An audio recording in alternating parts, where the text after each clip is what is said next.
창세기 22장 1절에서 8절까지 말씀입니다. 저와 여러분들이 한 절씩 교독하고 마지막 절은 합독하겠습니다. 그 일 후에 하나님이 아브라함을 시험하시려고 그를 부르시되 아브라함아 하시니 그가 이르되 내가 여기 있나이다. 여호와께서 이르시되 내 아들 내 사랑하는 독자 이삭을 데리고 모리아 땅으로 가서 내가 내게 일러 준 한 산 거기서 그를 번제로 드리라. 아브라함이 아침에 일찍 일어나 나귀의 안장을 지우고 두 종과 그의 아들 이삭을 데리고 번제에 쓸 나무를 쪼개어 가지고 떠나 하나님이 자기에게 일러 주신 곳으로 가더니 제3일에 아브라함이 눈을 들어 그곳을 멀리 바라본지라. 이에 아브라함이 종들에게 이르되 너희는 나귀와 함께 여기서 기다리라. 내가 아이와 함께 저기 가서 예배하고 우리가 너희에게로 돌아오리라 하고, 아브라함이 이에 번제 나무를 가져다가 그의 아들 이삭에게 지우고 자기는 불과 칼을 손에 들고 두 사람이 동행하더니 이삭이 그 아버지 아브라함에게 말하여 이르되 내 아버지여 하니 그가 이르되 내 아들아 내가 여기 있노라. 이삭이 이르되 불과 나무는 있거니와 번제할 어린 양은 어디 있나이까. 아브라함이 이르되 내 아들아 번제할 어린 양은 하나님이 자기를 위하여 친히 준비하시리라 하고 두 사람이 함께 나아가서. 아멘. 안녕하세요. 신년 예배 셋째 날 그리고 토요 아침 예배 나오신 모든 분들을 주님의 이름으로 환영합니다. 제가 이렇게 뵈니까는 첫째 날 나오시고 둘째 날 나오시고 그리고 오늘 셋째 날 나오신 성도님들이 대부분이다 싶습니다. 그리고 아침 일찍 모이기 때문에 조금 힘드실 텐데 어떠신가요? 괜찮으신가요? 네, 저도 3일 연속 말씀을 준비하고 전하려니까는 몸이 피곤하긴 한데 말씀을 준비할 때 받았던 은혜가 있고 또 말씀을 전할 때 저만 알고 있는 또 저만 누리고 있는 그 은혜가 있기 때문에 오늘도 기쁜 마음으로 또 기대하는 마음으로 이렇게 단에 섰습니다. 제가 학교에서 또 교수 사역할 때에도 저는 수업을 준비하는 그 시간 그리고 실제로 교실에서 수업 내용을 가르치는 그 순간을 매우 좋아합니다. 여러모로 아직까지 많이 부족하지만은 학교에서는 또 공부한 내용 이것을 학생들에게 가르칠 수 있는 그 기회 그 은혜가 있다라는 것이 개인적으로 참 기쁘고 감사하고 또 교회에서도 우리 성도님들과 함께 주의 말씀 하나님의 이 은혜의 말씀을 함께 나눌 수 있는 그 기회가 주어진다라는 것이 늘 개인적으로 기쁘고 감사하고 참 영광됩니다. 오늘 이 아침도 우리가 함께 하나님의 말씀을 나누는데 1일, 2일, 3일 누구의 이야기를 지금 함께 듣고 있나요? 우리가 잘 알고 있는 아브라함의 이야기를 우리가 함께 나누고 있습니다. 첫째 날, 둘째 날 우리가 창세기 12장을 통하여서 하나님께서 아브라함을 부르시는 말씀으로 불러내시는 그 장면을 봤습니다.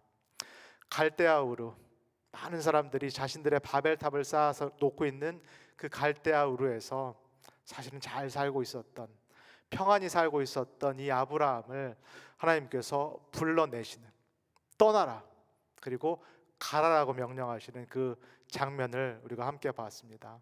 그리고 아브라함은 실제로 그 명령에 따라서 자신의 고향을 떠났고 미지의 땅 하나님이 계시는 그 약속의 땅으로 나아갔습니다.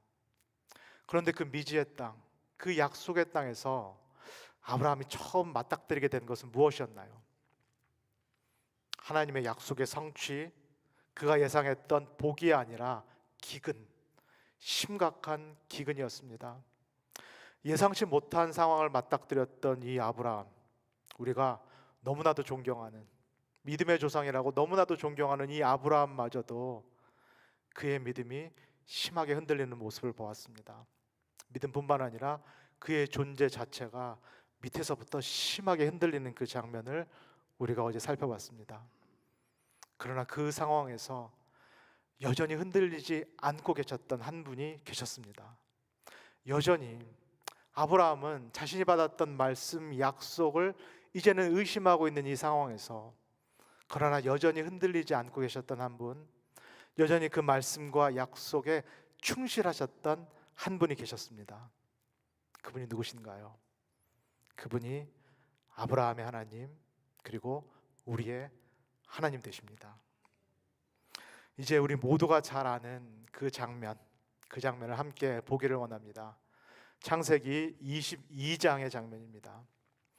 저는 이 22장 앞장의 아브라함의 삶, 21장에 그려진 아브라함의 삶을 만약에 한 단어로 표현한다 하면은 평안한 삶, 이제 평안에 이른 삶이라고 표현을 하고 싶습니다.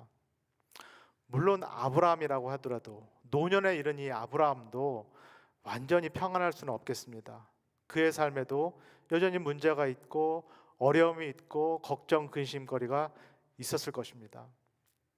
그러나 그가 지금까지 거쳐온 이 삶에 비해서 이 노년에 이른 아브라함의 삶은 평안하고 그리고 편안합니다. 그리고 마침내 아브라함이 누구를 얻었나요? 그가 그토록 바라고 원했던, 하나님께서 주시겠다라고 했던 그 약속의 아들 이삭을 아브라함이 얻은 그런 상황입니다. 이제는 좀 살만하다. 지금까지의 삶이 정말로 전투와 같이 치열했는데 이제 좀 살만하다. 이제 좀 평안하게 편안을 누리자라고 하고 있는 이 노년의 아브라함에게 근데 또 누가 찾아오십니다. 그리고 또 누가 이 아브라함을 부르십니다. 우리 오늘 읽은 22장 1절 말씀을 한번 같이 읽겠습니다. 시작. 그 일 후에 아브라함이 아브라함을 시험하시려고 그를 부르시되 아브라함아 하시니 그가 이르되 내가 여기 있나이다. 아브라함이 갈대아 우르에서도 편안하게 살고 있었을 그때 누가 오셔서 아브라함을 불러내시더니 명령하시고 떠나라 그리고 가라라고 하시더니 이 노년의 아브라함, 이제는 평안한 이 아브라함에게 또 하나님이 찾아오십니다. 그리고 하나님께서 또 가라라고 명령을 하십니다. 근데 22장에서 이 하나님께서 아브라함을 부르시는 데에는 특별한 이유, 특별한 목적이 있습니다. 그것이 무엇인가요? 아브라함을 시험하시려고, 아브라함을 테스트하시려고 하나님이 아브라함을 부르십니다. 여기서 우리가 한글말로 시험 그리고 테스트라고 번역된 원래 히브리어 원어가 똑같은 단어가 쓰인 정확한 본문이 성경의 다른 구절에 있습니다. 우리 사무엘상 17장 38절에서 39절을 한번 같이 읽겠습니다. 시작. 이에 사울이 자기 군복을 다윗에게 입히고 노투구를 그의 머리에 씌우고 또 그에게 갑옷을 입히매 다윗이 칼을 군복 위에 차고는 익숙하지 못하므로 시험적으로 걸어보다가 사울에게 말하되 익숙하지 못하니 이것을 입고 가지 못하겠나이다 하고 곧 벗고. 방금 읽은 이 구절에서 시험이라는 단어, 테스트라는 단어 보셨나요? 다윗이 사울이 나가서 싸우라고 준 이 사울의 갑옷과 투구를 입어보고 시험해보고 몇 발짝 걸어보니까는 자신에게는 맞지 않다. 자신이 전투에 나가서 싸우기에는 적합하지 않았다라고 말할 때, 다윗이 투구를 시험했다라고 표현할 때 그 단어가 우리가 창세기 22장 1절에 보는 그 단어, 하나님께서 아브라함을 시험하려고 부르셨다라는 그 단어와 똑같은 그런 단어입니다. 그렇다면은 하나님께서 지금 아브라함을 시험하려고 테스트해 보려고 부르시는데 하나님의 계획 그리고 하나님의 목적에 쓰임 받기에 적합한지 합당한지 시험해 볼 목적으로 아브라함을 부르시는데 그 하나님의 목적, 그 하나님의 계획은 무엇인가요? 이것은 아브라함의 정체성 그리고 아브라함의 소명에 관련된 것입니다. 우리가 함께 나눈 창세기 12장의 내용을 다시 떠올려 보시면 좋겠습니다. 하나님께서 아브라함을 부르시면서 아브라함아, 내가 무엇이 될 것이다 라고 말씀하셨나요? 이유 없이 아브라함을 불러내시는 것이 아닌데 하나님의 아브라함을 창세기 12장에서 불러내면서 내가 너를 무엇이 되게 하겠다, 내가 너를 복의 근원이 되게 하겠다, 내가 너로 하여금 복의 통로가 되게 하겠다라고 말씀하셨습니다. 정말로 아브라함이 복의 통로요 복의 근원으로 합당한지, 하나님의 계획은 아브라함을 통하여서 모든 세상 사람들에게 하나님의 복을 나눠주시기를 원하시는데, 정말로 부름받은 이 아브라함이 그 복의 근원, 복의 통로로서 합당한지, 적합한지 하나님께서 시험해 보시기 위해서, 테스트해 보시기 위해서 지금 22장의 이 장면에서 아브라함을 불러내고 계십니다. 오늘이 신년 예배, 특별 예배 3일째 마지막 날이기 때문에 오늘쯤 되면은 제가 이미 말씀드렸던 성경에서 말하는 이 복이라는 거, 하나님의 복이라는 것이 무엇인지 우리 성도님들께서 다 아시리라 싶습니다. 우리가 소위 말해서 비나이다 비나이다라고 말하는, 우리가 다 원하는 그런 복 말고 창세기에서 말하는, 그리고 성경에서 말하는 그 복이라는 것이 무엇인지 우리 성도님들께서 아시리라 싶습니다. 그게 무엇인가요? 하나님과의 관계입니다. 성경이 말하는 참된 복은 하나님과의 깊은 관계, 하나님과의 깊은 친밀한 사귐입니다. 성삼위 하나님께서, 성부와 성자와 성령께서 삼위일체 가운데 깊은 그 사귐에, 그 깊은 사랑의 사귐을 나누시는 그 관계를 하나님께서 누구에게 나눠주시길 원하시나요? 저와 여러분에게 나눠주시길 원합니다. 하나님께서 우리에게 주시기를 원하시는 그 복은 하나님께서 당신 안에서 누리고 계신 그 사랑, 그 사랑의 관계를 우리도 누리게 하시려고, 우리도 그 사랑의 관계에 초청하시기 위해서 아브라함도 불러내시고, 그리고 우리도 불러내십니다. 이게 성경이 말하는 복인데, 우리를 지으신 창조주 하나님과의 깊은 사귐, 이것이 성경이 말하는 모든 사람들이 누려 마땅한 복인데, 그런데 왜 모든 사람들은, 또 많은 사람들은 이 복을 누리지 못할까요? 하나님과 깊은 사귐을 누리는 것이 우리에게 참된 만족과 기쁨과 복을 주는데, 근데 세상에 많은 사람들, 심지어는 교회 안에 들어와 있는 사람들조차 왜 이 복을, 이 축복을 누리지 못할까요? 오히려 하나님으로부터 멀리 떠나서 혼자 고립이 되어서 왜 자신의 힘으로 이 세상의 모든 어려움들, 모든 문제를 해결하려고 할까요? 마치 그리스 로마 신화에 나오는 것처럼 시지프스라는 인물이 계속해서 큰 돌을 밑에서부터 언덕 위까지 밀어 올리고, 그러나 이 큰 돌이 다시 또 내려오면은 또 자신의 힘으로 이 큰 돌을 밑에서부터 위로 올리는, 마치 다람쥐 쳇바퀴 도는 이러한 삶, 이러한 삶을 왜 모든 사람들이 살고 있을까요? 심지어는 신앙을 갖고 있다라고 하는 그리스도인들도 왜 마치 혼자 사는 것 같은 그러한 삶을 여전히 살고 있을까요? 그것은 우리 모두가 이미 죄로 인해서 하나님으로부터 단절되었기 때문입니다.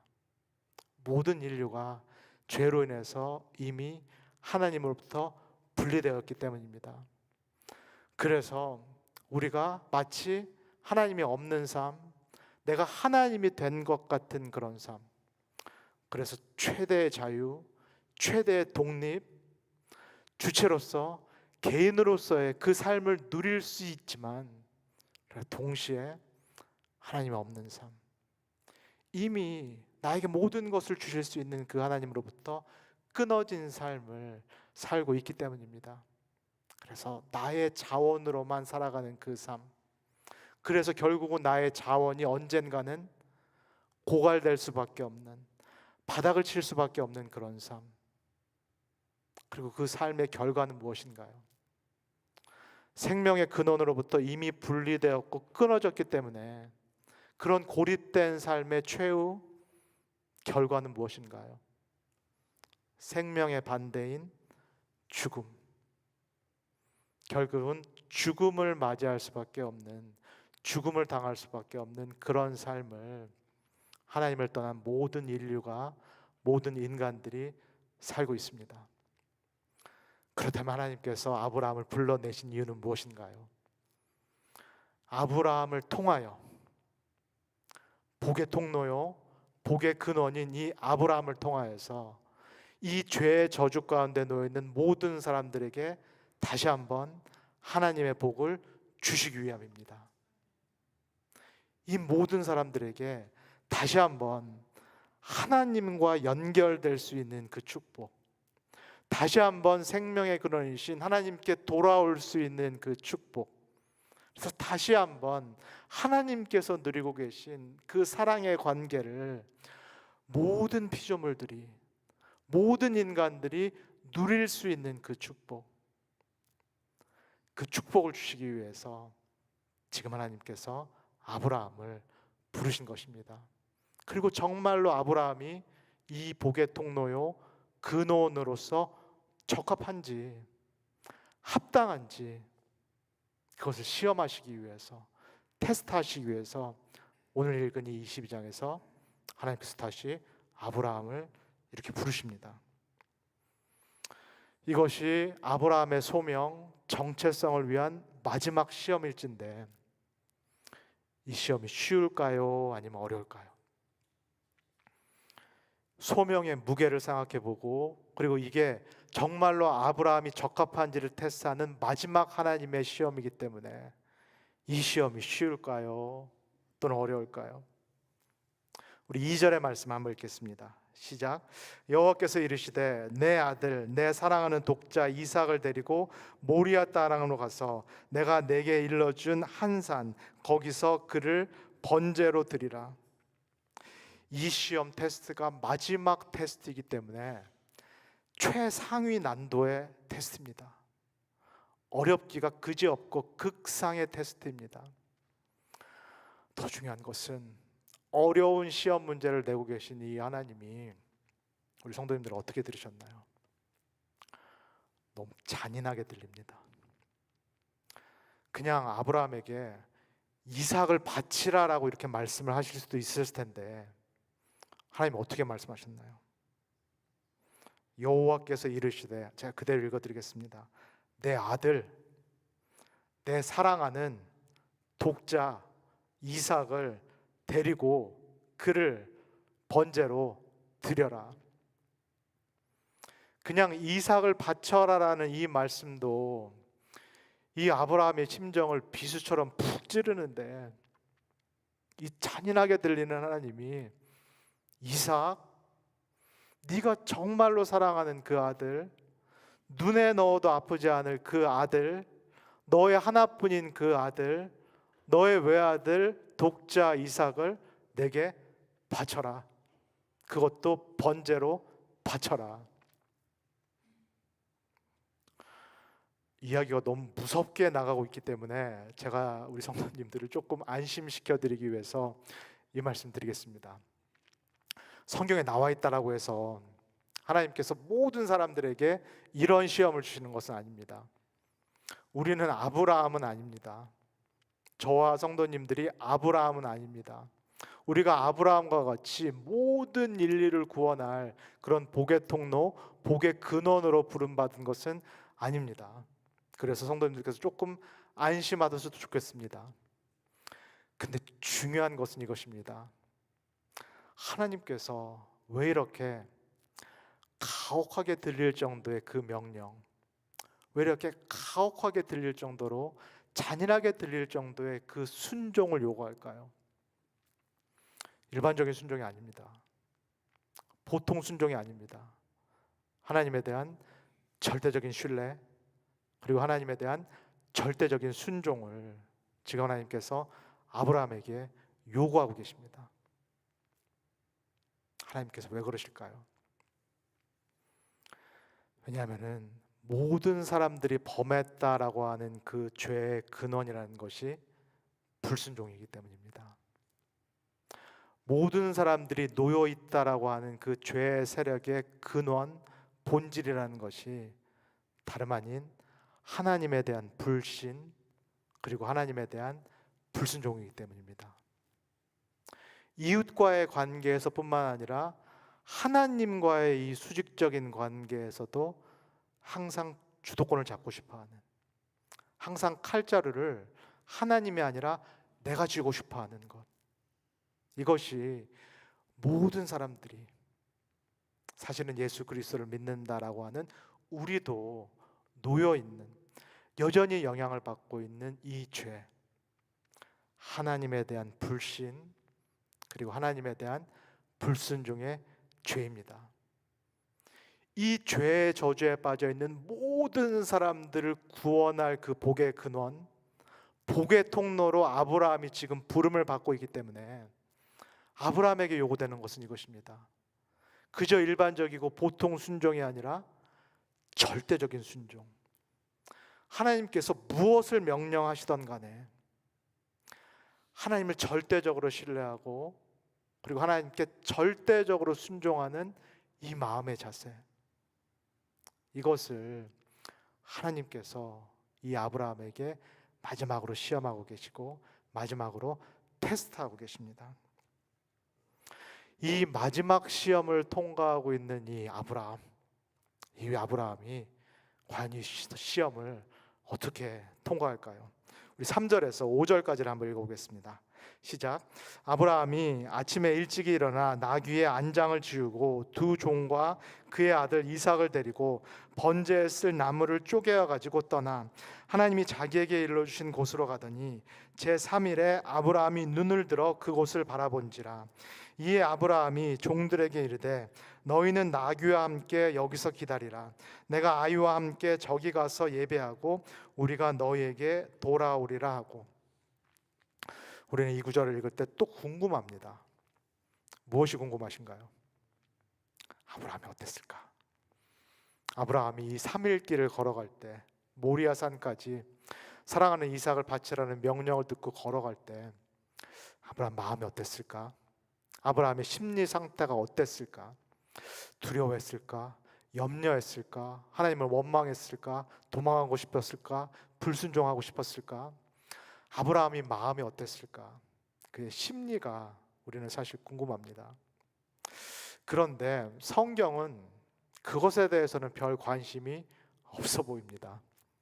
아브라함이 속으로 어떻게 느꼈냐에 대해서는 아무런 묘사가 없습니다. 무엇이 중요하기 때문인가요? 아브라함이 시험을 통과했냐, 아니면 시험을 통과하지 못했냐가 결정적으로 중요하기 때문입니다. 여기서 아브라함이 시험을 통과하지 못한다라면은 아브라함 개인이 시험을 실패하는 것에 그치는 것이 아니기 때문입니다. 무엇 자체가 무너질 수밖에 없나요? 아브라함을 불러내셔서 아브라함을 복의 근원이여 통로 삼으셔서 최종적으로 모든 사람들, 하나님의 복이 아니라 이제는 죄의 저주에 놓여 있는 모든 사람들을 구원코자 하시는, 다시 당신께로 나오게 만들고자 하는, 당신의 이 친밀한 이 사귐의 관계를 주시고자 하는 이 하나님의 이 계획이 실패할 수도 있기 때문에, 무너질 수도 있기 때문에 지금 성경이 주목하고 있는 것은 아브라함이 이 시험을 통과하냐 아니면은 못하느냐, 그것 한 가지만 성경 말씀이 주목을 하고 있습니다. 이 절대절명의 기로에서 그럼 아브라함이 시험을 통과할까요? 아니면 그렇지 못할까요? 마지막으로 7절에서 8절 한번 같이 읽겠습니다. 시작.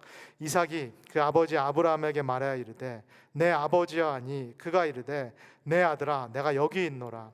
이삭이 이르되 불과 나무는 있거니와 번제할 어린 양은 어디 있나이까?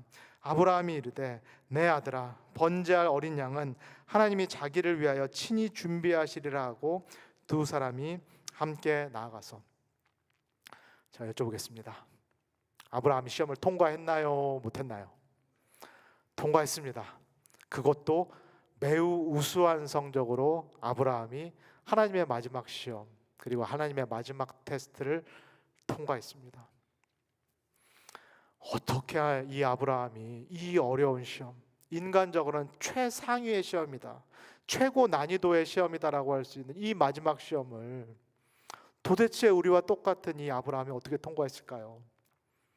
우리가 어제 봤듯이 약속의 땅에 들어가서 그도 기근을 만나니까 믿음이 막 흔들렸는데, 존재 자체가 막 흔들렸던 것이 이 아브라함인데, 도대체 여기에서는, 이 22장에서는 어떻게 이 아브라함이 이전보다도 훨씬 어려운 이 마지막 시험을 통과할 수 있었을까요? 아브라함이 이 모든 상황에도 불구하고 하나님께서 선하시다라는 것을 끝까지 믿고 있기 때문입니다. 하나님께서 이삭을 바치라라고 말씀하셨지만, 그것도 잔인하게 말씀하시면서 네가 사랑하는 이삭, 네 독생자 하나뿐인 아들을 바치라라고 하나님께서 말씀하셨지만, 근데 그렇게 말씀하시고 명령하신 하나님이 사실은 이삭이 아니라 번제할 어린 양을 미리 준비해 놓으셨을 것이다. 아브라함이 이것을 꼭 붙들고 있기 때문입니다. 내가 믿는 하나님, 때로는 나를 징계하시고 때로는 나를 가혹하게 다루시는 것 같은 이 하나님이, 그러나 궁극적으로는 선하신 하나님이시오, 좋으신 하나님이시오, 무엇보다도 그 누구보다도 나를 사랑하시는 하나님이다라는 것을 이 마지막 시험의 장소에서 아브라함이 끝까지 붙들고 있었기 때문입니다.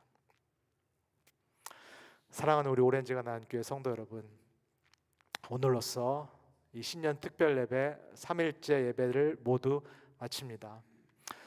저는 우리 성도님들께서 제가 전한 말씀들 중에서 이것만 꼭 기억하시면 좋겠습니다. 말씀을 따라 산다라는 거, 말씀을 통하여서 이끌림 받는 삶이 된다라는 거, 교회가 된다라는 것은 믿음으로 사는 삶을 말합니다. 그리고 믿음으로 사는 삶은 동시에 순종하는 삶을 말합니다. 믿음과 순종은 결코 분리될 수가 없습니다. 순종이 없는 믿음이라는 것은 없을 뿐만 아니라 참된 믿음이 아닙니다. 그리고 믿음이 없이 순종만 한다는 것도 잘못하다가는 맹목적인 자기 공로라든가 맹목적인 자기 의가 될 수 있습니다. 믿음과 순종은 늘 함께 가야 됩니다. 그리고 우리가 믿는다라는 것은 우리 보기에 좋은 것, 내가 원하는 것을 덮어놓고 믿는 것이 아닙니다. 믿는다라는 것은 우리가 3일 동안 본 것처럼 하나님의 말씀 그리고 하나님의 약속을 믿는 것입니다. 실제로 현실이 이 말씀과는 다르게 펼쳐지더라도, 아브라함이 약속을 믿고 나갔지만 기근을 맞닥뜨린 것처럼 실제 현실은 말씀이나 약속과 다르게 진행된다라고 해도 무엇을 붙잡는 것, 하나님께서 미리 나에게 주신 이 말씀, 약속이 참되다라는 것, 이 말씀을 주신 하나님이 옳다라는 것을 내가 끝까지 붙드는 것, 그리고 이 하나님께 순종하는 것, 이것이 하나님께서 우리에게 원하시는 참된 믿음일 줄 믿습니다. 그리고 오늘 아브라함의 이 마지막 시험에서 본 것처럼 믿는다라는 것, 그리고 하나님을 믿는다라는 것은 최종적으로 나의 하나님이 선하신 하나님, 좋으신 하나님, 그리고 사랑의 하나님이심을 내가 언제 어느 때나 믿는다라는 것을 의미합니다. 오늘 이 아브라함의 마지막 테스트에서 본 것처럼 때로는 하나님이 너무나도 가혹하게 느껴질 경우가 있습니다. 하나님 너무나도 나에게 잔인하게 대하시는 것처럼 느낄 경우가 있습니다. 말씀과 약속은 이렇게 하신 하나님께서 완전히 정반대로 내 인생을 끌고 가시는 것처럼 느껴지는 경우가 있습니다. 하나님께서 무언가를 다 주신 것 같이 느껴지다가도 어느 한순간 들어보면은 이 모든 것을 빼앗아 가시는 듯한 그 하나님이 경험될 때가 있습니다. 그래서 심지어는 하나님이 나를 데리고 노시는 건가? 나를 갖고 지금 놀고 계시는 건가? 그렇게 느껴질 때가 우리의 인생길 그리고 우리의 신앙생활에 반드시 찾아옵니다. 그러나 그 시험이, 그 테스트가 올 때 우리가 기억해야 될 것이 무엇인가요? 아브라함이 오늘 그랬듯이 번제할 어린 양을 하나님께서 반드시 주실 것이다. 내 상황이 지금 이럴지라도 선하시고 좋으시고 사랑이 많으신 하나님께서 당신의 방법으로 그리고 당신의 때에 나에게 필요한 것을 반드시 주실 것이다. 이것을 꼭 붙잡는 것, 이것이 오늘 우리에게 하나님께서 원하시는 참된 믿음입니다. 2026년 한 해 또 가보지 못한 그 길을, 미지의 길을 오늘도 걸어가야 될 이 2026년 한 해, 그리고 아브라함이 당했던 것과 같은 그 믿음의 시험, 그리고 그 믿음의 테스트들, 때로는 최난이도 극상의 시험을 당할지도 모르는 우리의 이 여정길에, 우리의 신앙길 위에서, 그러나 하나님께서 주시는 그 강인한 믿음이 우리의 삶 가운데 있기를 소원합니다. 그래서 그 강인한 믿음으로 하나님의 약속을 붙들고, 그리고 하나님께 순종하는 우리 모든 오렌지 가나안교회 성도님 되시기를 주 예수 그리스도의 이름으로 간절히 소원합니다. 다 같이 기도하겠습니다. 사랑해 주님, 3일 동안의 이 기간을 통하여서 우리에게 말씀하여 주셔서 감사합니다. 하나님, 아브라함을 불러내셨듯이 우리를 죄악 가운데에서 하나님께서 친히 불러내셨음을 믿습니다. 그리고 하나님께서 아브라함에게 소명을 주셨듯이 불러내신 우리에게도 하나님께서 소명과 사명을 맡겨주셨음을 믿습니다. 아브라함을 복의 근원이요 복의 통로가 되라고 말씀하셨듯이 하나님, 우리도 복의 근원, 복의 통로가 되라고 이 아침 말씀하신 줄 믿습니다. 하나님께서 나를 통하여서 내가 서 있는 곳에 하나님의 축복을, 하나님과 깊이 사귀는 그 축복을 모든 세상 사람들에게 나눠주시기 위해서 나를 예수 그리스도를 통하여서 구원하신 줄 믿습니다. 하나님 아버지, 시험이 다가올 때, 테스트가 올 때 정말로 내가 복의 근원과 복의 통로로 사는지 하나님께서 시험하실 때 하나님, 아브라함과 같이 그 시험을 통과할 수 있도록 우리를 축복하여 주시옵소서. 하나님께서 나에게 주신 약속과 말씀을 어떤 상황에서도 굳건히 붙잡을 수 있도록 우리에게 강한 믿음을 허락하여 주시옵소서. 그리고 아브라함이 그랬듯이 이것이 하나님의 말씀이라면, 이것이 절대적인 하나님의 나를 향한 말씀이라면은 그 명령이 무엇이든지 하나님께 절대적인 신뢰 그리고 절대적인 순종을 드릴 수 있는 우리가 모두가 될 수 있도록 하나님, 우리를 축복하여 주시옵소서. 감사를 드리며 예수님의 이름으로 기도합니다. 아멘. 주기도문 하시고 각자 기도하도록 하겠습니다. 하늘에 계신 우리 아버지여, 이름이 거룩히 여김을 받으시오며 나라에 임하옵시며 뜻이 하늘에서 이룬 것 같이 땅에서도 이루어지이다. 오늘날 우리에게 일용할 양식을 주옵시고 우리가 우리에게 죄진 자를 사하여 준 것 같이 우리의 죄를 사하여 주옵시고 우리를 시험에 들게 하지 마옵시고 다만 악에서 구하옵소서. 나라와 권세와 영광이 아버지께 영원히 있사옵나이다. 아멘.